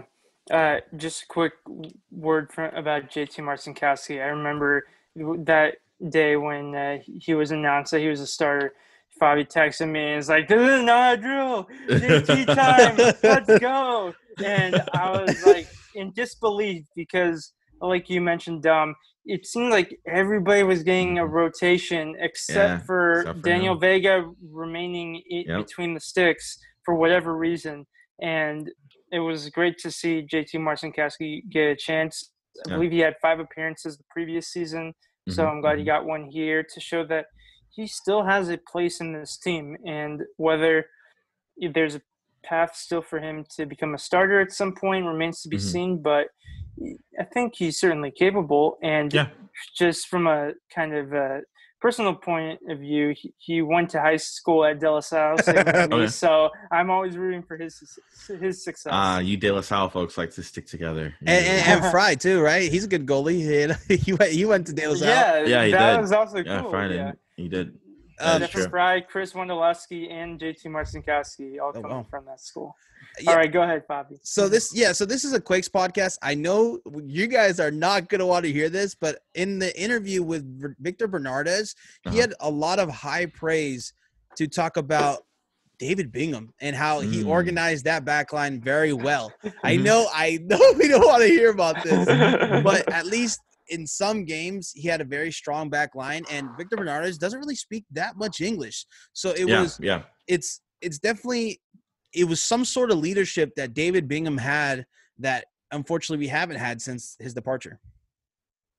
It's ownership, right? Like, you've been on the team for so long, you're not going to have a problem telling guys where they need to be. And I mean, we saw that with Bingham. He would tell guys to move over. Right. He would tell guys when they're out of place. He would take a step up and yell at folks as they needed to get organized. And that's probably fine. But that's what you need out of a keeper. I see Vega yelling and such, but I don't see much instruction, unfortunately, right? And when there is, you still have to show up yourself too as well. So, like I said, if JT wants to come in and show that he can take the reins, I think he should be given an opportunity to do so. Yeah, I agree. To beat a dead horse, is it a language thing again? Yeah. No. The guys in the back line are going to be able to understand him. That's true. Yeah. So Vaco scored the goal to earn Quakes a point there. Casually, and it was not given initially. It looked like it crossed the line, and as it turned out, it did. So that was another situation where I was saying, oh, no, this is just not our day. But thankfully, the referee took a look, and he did the right thing. It was a 1-1 score now, and it was anyone's game to win. Yeah. And we saw a good combination play from Wondolowski and Vaco. Yeah, so Wando coming in. Sorry, I apologize. No. I was just going to say Wando coming in and being the link between midfield and forward is a problem. Yeah. And I say it's a problem because that's not his role. We need to have somebody that's going to come in and do that for. I'm hoping it's Tommy Thompson, right? But somebody's got to take a look at what Wando does, and they got to emulate that. Right. I mean, he's been around for so long. Just follow him step by step. What are you guys doing? Like, do you think it's going to be Cade? Because the way that Cade plays, it's like he wants to be that guy that really takes the step up. I think Cade's biggest fan is Wando. I mean, the way he looks at him and gives him like props, he looks at him like he's his biggest fan, and it's really nice to see. Yeah. But I think I wanted Vaco to be that when he first came in, and I think it's fortunately we're at this point in the relationship where it's toxic for both parties. I mean, for him to be in the 10, so it's just I think he just scored his 26th goal. I think we're gonna re-sign him, but we have to motivate him again and help him out with some sort of signing. I don't think Tommy Thompson pushes the needle for getting Vako back on track. I'm not in the camp that I feel like we need to do any more motivating for Vako. Really? I'm kind of like, let's move on. You know what I mean? Wow. Because if you're not motivated at this point to really gel with the guys, there's a lot of guys who have been there for a long time that he should be able to gel with. Jackson's been in that midfield with you for a long time. You've played with Tommy in various roles. You should be gelled. You should be like glue when it comes to Wando. Right. You know what I'm saying? But he showed that. Yeah, they have chemistry, but I also see a number of instances where Vako doesn't like to pass the ball still when Wando is the one that's available too, and that bothers me. And so, for me, I just think when it comes to Vako, I'm like, run him into the ground and get all that we can get now. And when he starts talking about, okay, I want X, Y, and Z if I'm going to re-sign with you guys or whatnot, show him the numbers. And if he's not motivated to do better and come back and play with us, then move forward. We can find somebody else and fill that gap. I'm just hurting on the transfer fee that could have been if we're not going to bring him back. Yeah, I know. Yeah, that would hurt because there has to be some sort of, even though we don't do business with other MLS teams, there would have to be some Colorado Rapid or something that like would with want MPG. Him. Somebody took on MPG. Yeah, exactly. Stuff like that. That's the weirdest thing. Why didn't we sell MPG either? So I think the Quakes do a bad job at least getting some sort of transaction back for these guys, even though it's not going to work out. Yeah, I mean, we just saw what Kai Kamara traded today. Yeah. Right. Right. We don't see moves like that too often for the Quakes where we're willing to go ahead and move a guy. If it is, it's something like allocation money like we got for midfielder Dominic Gordura, right? Yeah, it was Impact. Godoy. Or Godoy too as well. Who's out there playing for what? Nashville at this moment, right? So like we need to do more better business in that sense. And if it takes getting rid of guys like we've seen other teams do that may be quote unquote focal points, then I think we're at that point where we need to do that. Do you guys know if we have an expansion draft coming up this year? I don't think so because I think the next expansion club is coming is 2022 with Charlotte, and both St. Louis and Sacramento got postponed to 2023. What about you have to Austin? check Austin. Yeah, that's the wild card. Let me double check. Yeah. If anything, it might be them, but I'm not sure. Austin got postponed to 2022 too as well, or if they're coming in next year. But that would be Austin FC will compete in Major League Soccer in 2021. So we will have an expansion draft. Wow. So maybe we lose one of these guys that aren't going to fit in the squad again, and we do the same ordeal that we did with Godoy. I mean, we might be like, hey, just don't take any of our guys. You can have Vako. So we might see a Vako, or I think there was a couple other guys that aren't in contract, but we might see them on another team. And it's hard to say, but maybe they do well. It's kind of like it'll be like a Ryan Tannehill type of deal where he goes to the Tennessee Titans and he starts doing good. It starts balling out. Yeah. And that would be like, I told you guys. Look at my passer rating now. Austin FC are also already on the South American DP train. They already signed Cecilio Dominguez from Independiente, which is the same club that Atlanta United got Ezekiel Barco from. So another club that is moving on to MLS 3.0. That was pre-court. Like, didn't he not want to spend with Columbus? That was the whole deal. He didn't like the area. Okay. Owners are going to be motivated if they can make money, right? Right. And so if you're telling somebody they can't build a new stadium downtown and tap into that revenue, or they can't get the public funds to go ahead and build, so an owner is not going to spend. Unfortunately. So now that he's in Austin, I don't know if you guys have been to Austin recently, but I haven't. No. I was just there in November for Formula One. It is. I feel very bad for how beautiful it is, and the reason I say this is because people are going to flock there. Actually, people probably already start to flock there. Yeah, my sister. Now that people can work from home, they probably have already flocked to Austin because it is the San Francisco of Texas. Right. It is progressive, and there is a ton of space that people are going to develop, and it's going to kill that local culture that people love and that small town feel that people love, and it's going to change. But with that football club, man, it's perfect. It is the perfect feel. And so for an owner like Precourt to go ahead and say, oh no, this is where I want to go ahead and build, I get it. It makes sense. There's going to be money flowing inside there. So he's going to make sure that they are signing the proper players. Really, any club that's going to come in an expansion, spending all that expansion cash to get into the league, is going to make sure that they're signing the right players to compete right off the bat.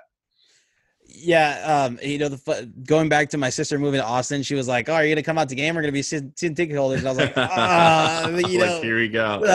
Like maybe you gotta go, man. Yeah, you gotta go. You gotta see all the stadiums in the league, right? So right, but yeah, another good signing. I mean, I saw a little bit of some Twitter going on back and forth of they're not really signing people right now, and they should be. So. I know this is a Quake podcast, but this is kind of MLS news. But they were kind of on the hot seat that they're not signing anybody, and I thought that was funny. I was like, man, you guys are giving the new club hot takes while we're out here only signing Alanis to a loan. Okay. Yeah. I mean, ultimately, there's different strategies now, right? You have multiple expansion teams that you can go ahead and say they did this right or they did this wrong. Do you want to come in and be mediocre like Orlando? Right. Or do you want to make a huge splash like Atlanta? Yeah. Right. So like those are the differences. Or do you want to be a Cincinnati who can't even find a coach and has just been poor right off the bat? You know what I'm saying? So there's a number of different ways that you can come into this. People are looking at the way that NHL is doing their expansion too as well, since it's very similar. Do we cut deals with teams and say we won't grab these guys and give us this guy for this much, et cetera, et cetera? Right. So the fact that they're not signing people, folks shouldn't worry about it, because I guarantee you when we get closer to the expansion draft and when they need to actually get the ball rolling, you're going to see a lot of solid names head over to that club. Right. And I wanted to bring this up. I know this is kind of a little off topic. It's not on the script, but when we were on the nationally broadcast game, did you guys ever feel that the kind of the pundits, they just didn't want to talk about us, like, or they didn't want to really mention anything good about us? I feel like it's, every single time we are on nationally televised games, even I think his name's Rob Stone was like, let me write down a name of a team that we don't care about. And you could tell that it was a big circle to start. So who can that be? So I was just like, I don't know if you guys have felt that way, but a lot of media doesn't like us. And I think it's because we get a lot of nationally televised games and we don't deserve it. So I think there's kind of like a rivalry going on with the American kind of pundits versus nationally like known coach from Mexico. I don't know. I think that might be something about that kind of the Taylor Twellmans or the Alexi Lawlesses want to see Almeida kind of fail because he was a hotshot coming in from Liga MX. Yeah. I have a lot of feelings about this. You wanna start? So I just want to wrap up the Portland Timber game. Oh yes, does. I guess we got. Let's do that first. One other point. So it was a bittersweet point earned because while you'll take any point that you can get when you're out of the playoff zone, it still kept Quakes bottom of the Western Conference. Still, the good news is they're still only 3 points away from 8th place Houston Dynamo. Yeah, it's crazy. With a 1+ goal difference. But the bad news is, while Dynamo has a +1 goal difference, Quakes have a fugly -11 goal difference. Yeah, which we're is not the getting worst that. in MLS. One worse than FC Cincinnati, but still the worst in MLS. Oh, wow. And I don't hate Cincinnati, but we didn't expect to be worse than you guys. Yeah, we don't want the wooden spoon again. That's just reality. Our club. Once the last time that we got the wooden spoon, that should have been it. We should have gone forward from there, and this should not even be a concern. Unfortunately, it is, but that's quick take. It says it. Ivan, Dom, one stud and one done from the Portland game. Okay. I'm gonna start off. I thought Udson was incredible that game. We finally saw a pairing of Florian and Udson together, and it was awesome. I mean, liked it. I liked it a lot. Unfortunately, I mean, I guess Jackson needs a little more time adjusting in that 10 role. Yep. But I think that can be a very formidable midfield for the future. Go ahead, Dom.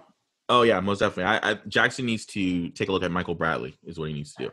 Right. That's why he needs to look at Michael Bradley and see how Bradley has been efficient in his role if he's going to play for the United States and he wants to be a baller for this club, for us to build around. I'm going to go. I think I'm going to go with Wando, to be honest with you. Okay. And the reason why is because Wando is our striker who for some reason sits in the middle of the pitch all the time. And though we've seen him experimented as a midfielder, we know that he's not. He does what needs to be done in order for us to have a chance at winning. And sitting at the middle of the pitch and trying to win the ball back, and really being that link between midfield and the forwards.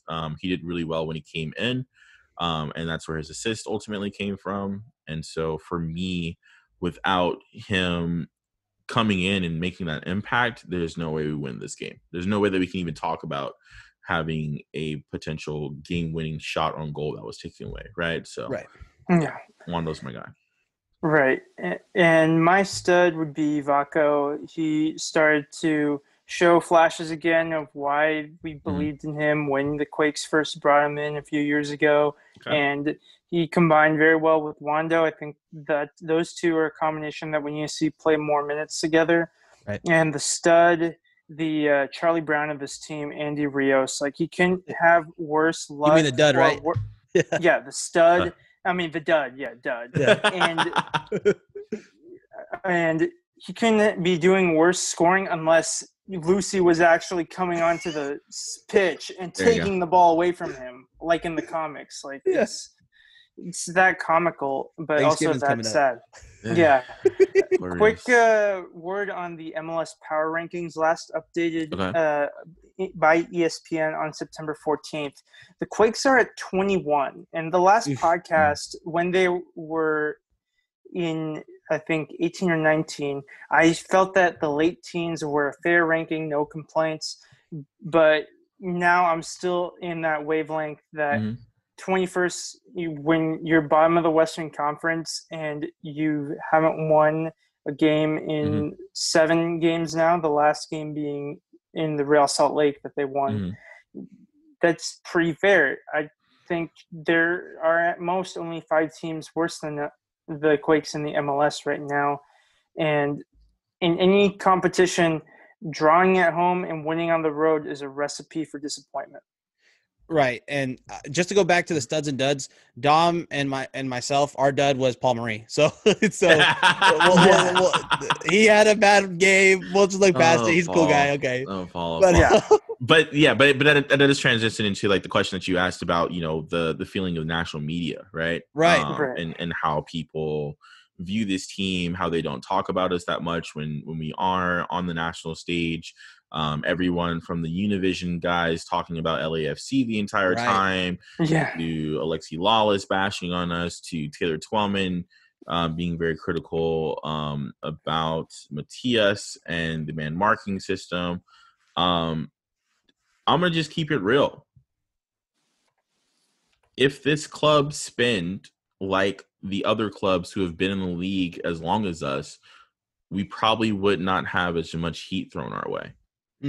But because this club continues to want to be mediocre on all fronts, not building the academy up, getting rid of the women's team, not spending to improve on the current roster that Matt Doyle pointed out in the offseason, Espinoza is not a new signing. Espinoza is not an improvement on this team. There are still glaring holes. He was banging that drum from the end of the last season to the beginning of this season, and even in some of his articles now, right? A lot of the hate is warranted now. Before, I would have just said, people aren't giving Matias an opportunity to show what he's got going on. Jesse Fiorinelli and him have a plan on how they want to go ahead and build things. But the reality is that we are just miles behind the rest of the league. And fortunately, there are other clubs that are doing worse than us. I think Cincinnati just has a really poor front office too as well. And so that's why they're still down there. But teams like Miami and Atlanta who are doing bad this year, they're going to turn it back around. Right. So for us, if we don't want to be criticized anymore, if we don't want to do the whole pity party and the bashing of why does this go wrong and that go wrong? It starts from the top. And we saw that there's not much accountability when after the 7-1 loss, there was no statement that was made. Right. So when you don't have a statement made by the front office after a loss like that, do you really think that these pundits aren't going to dig into this club? Yeah. It's open season. Yeah, no, definitely. All right. Yeah, so, when Southampton lost 9-0 to Leicester City, there's a club statement. I believe the players, they gave up their wages for that game. They donated it. And there was a sense that, okay, they understand the fans' frustration after that loss. Yeah, I mean, look at Barcelona imploded after their loss, right? Oh, yeah. Yeah. So, it's just this isn't the way that you handle things, unfortunately. Sorry, I didn't mean to cut you off. Yeah, and in those clubs, whether it's a huge club like Barcelona or like a run-of-the-mill Premier League team like Southampton, there are repercussions, there are consequences. People lose jobs. It's a miracle Ralph Hasenhüttl kept his job at Southampton, and if he didn't turn it around, he was probably gone by the end of the season anyway. There's no sign of that in San Jose Earthquakes, and when the fact that they're still not linked to anybody, we get asked questions all the time. Yeah. Do you know of any links? Who are we linked to? And we're like, we don't know. Like we go on all the websites and we try to look like it's like a Scooby-Doo mystery. Like we don't know anything. That's the most concerning part to me is it's not I'm not in the camp that wants to get rid of Matthias, and I will defend Matthias too as well, because I see the vision and I like it. I like the system a lot. I'm telling you, when are you gonna have another opportunity? Sorry, English is leaving me again. When are you gonna have another opportunity to say that you have a coach who wants to play a style that is unique from any other team in the league? Right. You're not going to have that many opportunities. So cherish it. But also the front office has to support him and get him the quality of players so that he can make this work.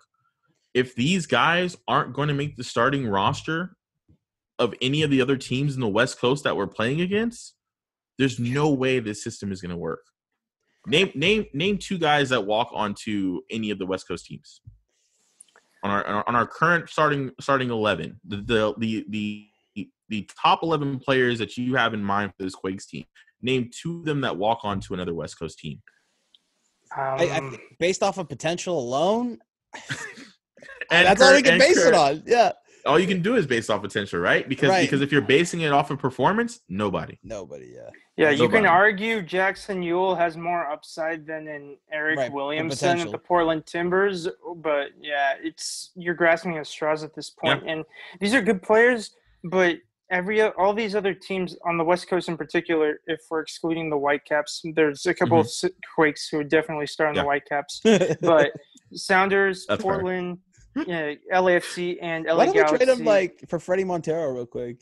Yeah, something. Yeah, or Lucas Cavallini. But anyway, those feel like well-built rosters. There's depth in different positions. Yep. Where if Mabiala misses a game for Timbers, you have Zuparich and you have Bill Tuiloma. Right. Like it feels a bit more like a safer pair of hands and like more collective unit in the sense that like you can depend on 18 to 20 players. We're not sure if that's the case in San Jose Earthquakes. You know who's a little of a hothead after you said Tuiloma's name?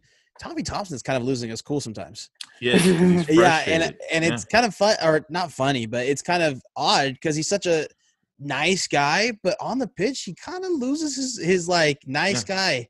He's kind of dirty. I'm not gonna start it, but which I'm okay with. But he's getting frustrated, and you can tell, man. With that shot on Tuiloma's head, I mean, dude, just chip. Like, in the interviews we heard from Tommy Thompson the last month or so, he feels like the nicest guy in the world. Right. But that's a completely different person when he's playing in these games. Shoots a screamer 2 feet away from a person with their head on the floor. Like, come on, bro. He's like, I'm going for depth shots. That's it now. Everyone dies. Yeah. All right. So we're gonna do some quick hits for the next two games. We're gonna preview some. Let's just do some predictions. I'm gonna say a couple of things, and then we'll just do predictions real quick. Okay. forward Chris Wondolowski has scored 11 in his 18 of prior appearances to Portland, and that's the most of any player against this club. So definitely kind of cool to see that Wando has the most goals for this club as well. Ivan, let's start with you. What's the score prediction? My prediction for the Timbers game is I think that gravity is going to weigh on the Quakes again. They had their opportunities to win this first game, but I think the Timbers are going to regroup, and I think it's going to be a 2-1 loss. Okay. Dom? 2-1. You said 2-1 loss? 2-1 loss to the Timbers. Okay, got you. I think it's another tie, but I think it's 2-2. Okay. Okay. And I'm going to be the one that's like, we're going to win, all right? 2-1 win, baby. Let's go. Wando scores 2 goals because Kai Kamara's on a new team. Wando's coming back for another season. Yeah. It is. I agree it is a winnable game because they still need to figure out, okay, how are we going to line this up because Asparilla, Blanco, and Flores are gone, right? But they had success against us in this last game where they were still able to go ahead and push forward, and they literally just saw our press and how it works, right? So for me, I think the game is going to be a little bit more open, because folks are gonna play a bit different and like, look, I'm not going to make the same mistake I did this last time, and I think that leads to a 2-2 draw. Right. So for the Rapids game, speaking of winnable games, they remain by default, not because they're a bad team, but just compared to every other team that the Quakes have played, they are the most winnable opponent left. Yeah. But I don't see it as an easy 3 points, and especially with the Quakes' recent road form, granted against the Sounders and LAFC, I think that there will be struggles in Commerce City, and I think it could be a 0-0 draw. I'm going with that. Let's not forget that team has given us problems as the past 2 years too as well, especially last season. Last season they were extremely problematic for us. We just could not break them down. We had a lot of fouls, yellows. It was not nice. Yeah. So we got. I'm gonna go 1-0 Quakes. Okay. Yeah. Let's get a win. I think we'll batter that one out. That is the game that I think that we can win for sure. I think that the motivation is going to be there. I think we'll have a bit more consistency. I think this weekend is definitely going to be the match where you see a transition of who has worked out in these past couple of matches and who hasn't, and then hopefully we can see a consistent lineup for this game in the following. Right. And I'm going to go with 2-0 Quakes. I think this is a very winnable game, like you guys both said. But all around the board, we kind of all know that this is going to be a low-scoring game. And it should be a grind one out type of game. Yeah. All right. And lastly, we'll go through these fan questions pretty quickly. Thank you so much to all of these people who submitted questions. It was a very Twitter-heavy question we got this week. Sorry, before you start, do you guys do all your questions off of like Twitter and Discord and stuff like that? We do Twitter, Discord, Facebook. Like we just ask. Ask around. Like nice. We always give credit. We kind of make this show for the listener. We just want to have fun with it. I think the best way to since there's a lot this week, thanks guys. We love it. We love the questions. Sweet. We'll just go 1, 2, 3. Basically, Ivan, you take the first one, Dom the second one, and I'll take the third one. Okay. Exactly. We'll take turns answering them. Yeah. All right. Probably the best, other than Andy Rios' burner account, my favorite Twitter name in San Jose Earthquakes Twitter, James T.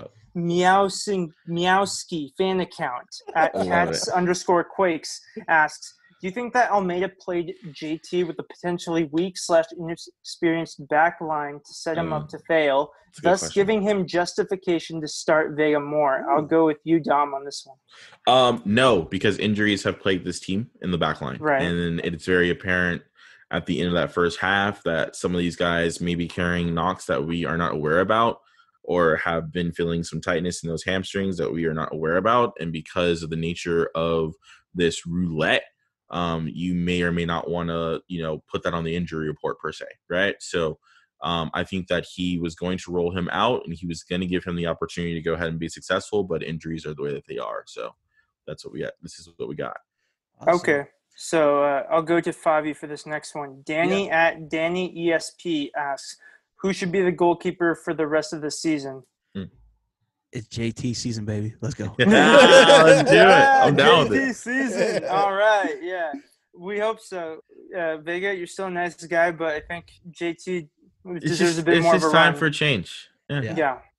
Yeah, so I'll tackle this next one. Daniel Garza at dgarza42, one of my colleagues from MLS Multiplus, asks if we think Matias Almeida will get fired if the Quakes don't make the playoffs. So to provide additional context, the recent coach tenures are as follows real quick.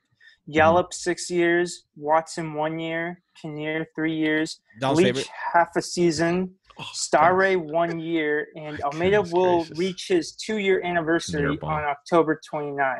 So there is some precedent for some short leashes here, but you feel like if Almeida was really on the hot seat, this is something that we would have seen coming, or we would feel right now. I feel like this club is still bought into the Almeida experience.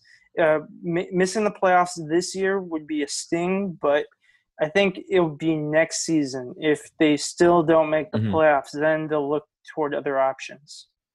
He's not going anywhere. Yeah. There's no way that he goes anywhere unless he wants to. Yeah. Right. He's not going anywhere unless he wants to go anywhere. Your only other option right now is Ian Russell that you can get to coach this team, and the jury's still out on if he's ready to even go ahead and do so, and it just wouldn't make any sense at all. Right. So William at BP_Schneider asked a couple questions, and we'll stick with this one that hasn't really been touched on yet. Dom, if you can attribute this team's worsened performances since MLS's back tournament to one decision or one tactical situation in particular, it could be Magnus's departure or anything else, what would you think it is?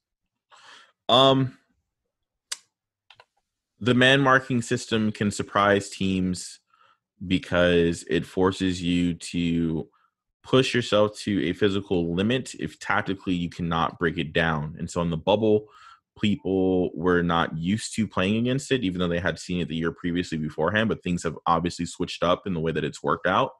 And now there is some more tape because we're playing West Coast teams that see us multiple times in the season. Now they have a better understanding of how to go ahead and break us down, and that's why things have what I'm thinking, Dom? As you brought that up, Matias has never had an East-West Coast type of deal. Nope, never at all. He's had to go ahead and play, teams that have been around and haven't been able to just go ahead and take that tape, right? Yeah, that could be a big point why the man marking system is a little not working as well as other places. Yeah, because in a traditional setting, you would go ahead and play the other teams who are a part of the table, this week, next week, et cetera, et cetera, et cetera. Right. And yes, they're going to have tape on you. Yes, there's going to be scouting reports, but they're not going to focus, as many days, as many hours as another team in the West Coast will when they know that we already play each other, twice? Right. And now that we're going to play each other inside this gauntlet even more times. Yeah. So teams have just doubled or tripled the amount of time that they're focusing on breaking down our tactics. And that's an advantage for them when it comes to the system. Yeah. Okay. All right. So Devin at devbo_88. Oh, I know Devin. What's up, Devin? Asks to Favi if the development of company buildings around Earthquake Stadium, is that possible plan for bringing in players in the future, or is this going to end up just being a money-making scheme? Yeah, and I think this was brought up in Black and Azul. Shout out to those guys. They did a great kind of job just talking about this whole ordeal. And I think that's actually something they're doing good on the Quakes FO. They couldn't have a stadium right in downtown, but they're kind of bringing an area around it. So that's kind of cool to see. It is getting better in that area. We're all kind of hard on it because it's not taking a little longer than we all thought, but it's definitely an up-and-coming area, and I think it is a bit of a money-making scheme. Let's be real. If you have a stadium, you have the buzz around. Of course, if you're a tech company pre-COVID, right, you want something that's lively, something that's fun, an area that's fun to work in, right? And that the stadium does that, and I think it is a bit of a money-making scheme for Fisher before we're bringing in an expensive player. Yeah, as CEO of Sabre, Joe told Dwight Schrute, if you aren't investing in property, you are dumber than a dum-dum. So I guess the Quakes ownership are avid Office fans and took that advice to heart. Hilario Muniz, another friend from Fansided, who is a Rapids fan, so a bit of the context there. So he asked if there's going to be a better offensive performance from both Quakes and Timbers. Quakes in being more clinical and Timbers in creating more chances. And also, who needs to win more, Quakes or Rapids? So to start with the Timbers side of things, I do see things opening up a bit more. I think that while the Quakes definitely feel like they should have gotten 3 points from that, Timbers probably also view Quakes as a winnable opponent. So both teams have the attacking talent, and they're going to see a bit more chances, I think, and it'll definitely come down to who can score theirs. And for the Rapids part of this, since their schedule, they play the Galaxy, then the Quakes, and then they play Sporting Kansas City. Sporting Kansas City are a solid team, but I think it'll be, if the Rapids lose to the Quakes, it'll be easier for them to rally and then try to get a result against Sporting Kansas City. Whereas if the Quakes lose to the Rapids and then have to play LAFC, that's going to be tough. Yeah, most definitely. Yeah. So we got 2 questions left. This one comes from Matt3 Leo Dom. Okay. Is there a method to Matias's rotations? Do you feel like there's anything that he's trying to accomplish, or is it mainly just tired legs and injuries? And he also adds, if more starts on the cards, not just for JT, but also Akanye Ride, who had a decent debut. Yeah. I think the youth is getting getting injected into the club, rightfully so. I'm okay with that. I don't have a problem with the youth injection because it allows them to get a feel of the style of play at the pro level. So they're getting to put all that practice into work and see what they need to go ahead and improve on. And Matias can also go ahead and take a look at that too as well and say, okay, these guys are ready and these guys aren't. But I do think this is an audition for next season because of the contract situation for so many players, and we're going to have to ultimately rebuild this team. If the front office was waiting for all these contracts to get to their final year and some people fall off and have to make the decision of who we're going to re-sign or who we're going to move on from, and then they want to go ahead and spend, I think the method that Matias is doing is saying, okay, who's going to be here still next season that we can go ahead and build around, right? Yeah. So if that is the method, I don't know if I'm not okay with it. I think that's fine, right? Yeah. And that's how I'm trying to see it so I can stay positive. Definitely. All or right. it's an excuse for the FO to not buy anybody. Not buy anybody, right? Yeah. No, don't do this. Last question. So I apologize. I don't want to say your full tag because it has a swear word. No effing Jags on Twitter. Quakes and Jaguars fan. You are a brave soul. Nice, right? No, nothing but pain. Yeah. Although they did beat the Colts on week 1. So This is true. So this is for Favi. So will Almeida give Cowell start soon? He certainly deserves one based on his performances. Yeah, so like I said before, it's Cowell season, baby. Yeah. I heard There's no JT way he season the doesn't. first time, but it can be both seasons at the same time. Yeah, it can be. I mean, I want to see Cade. We got to display him. If we need to make some quick cash to bring in something, either we sell 1 Espinoza or we sell 2 Cade. Jackson, unfortunately, his stock's down right now, but we need to display these wingers so we can get some money back and infuse it into the club, bring in some guys. And wait, so you want to sell Cade? I think it's if he has a good season, if we start him and he's balling and it's like Alphonso Davies type of thing. No, I don't think you sign a player as young as Cade now. I think maybe you wait a couple years. Okay. Yeah. And then go ahead and do that, right? Do a little sell-on clause for 20%. You know what's up? Yeah. He's still but 16 or 17, so yeah, he's got too that young. FIFA. Yeah. He's got that FIFA dynamic player potential He's going too for young, him. man. Keep him around for a couple of years, see how he develops, and then from there, if he is that guy who's making a huge impact, I don't care where he goes. I want to see him be successful. I do agree with you that the stock on Jackson Newell is probably down right now, but I'm not against that. Wait. Actually, We haven't said it once. Dom, Action What? Jackson, Action baby. Jackson, that's Let's my boy. go. You did mention that in a point, previous podcast. Yeah. Newell's stock did take a dip a bit, and Yeah. we'll have a mountain to climb in the U.S. men's national team center midfield pool, which is looking especially stacked with Gio Reyna and then Weston McKennie moving to Juve. Yep. So. Exactly. Everybody is taking a step up in that pool to show that they really want to be there when it comes to World Cup qualifying, right? And so, I think for the Quakes, it's a good thing that the Jackson stock is down because he's going to stay around. Right. But for Jackson himself, it's maybe not so good for his ambitions of playing for the national team. But I will say, though, Reyna and Weston play more forward roles in the midfield. And Jackson, for having played this man-marking system, should be better defensively. And he is a natural distributor. So he can actually sit behind them and just pass the ball and help win the ball back to you as well and cut off passing lanes. So there may still be a window for him in there, but he definitely needs to improve on play and adapt to this new role in the system if he wants to get a shot. Yeah, Yule is a player that if he plays CDM, I think he does work there, or a regular center midfielder or an attacking central midfielder. He's good there too. He's very versatile and dependable. Yeah. Okay. All right, so that wraps it up. We want to actually thank Dom for thank you. On the pod. Check out his podcast with the group of guys from QuakesAfter90. Yes, sir. They're great. We've been listening to them for years, and they're a big inspiration for us to make this podcast. So we want to thank him. Thank the podcast for being around all through these dark days. This is officially through the dark days. This is officially so true. Our longest podcast. So again, Dom, thank you for that. We're up at 2 hours now. So if you reach this, you're truly a Quakes fan. I mean, seriously. And we want to thank you guys for listening.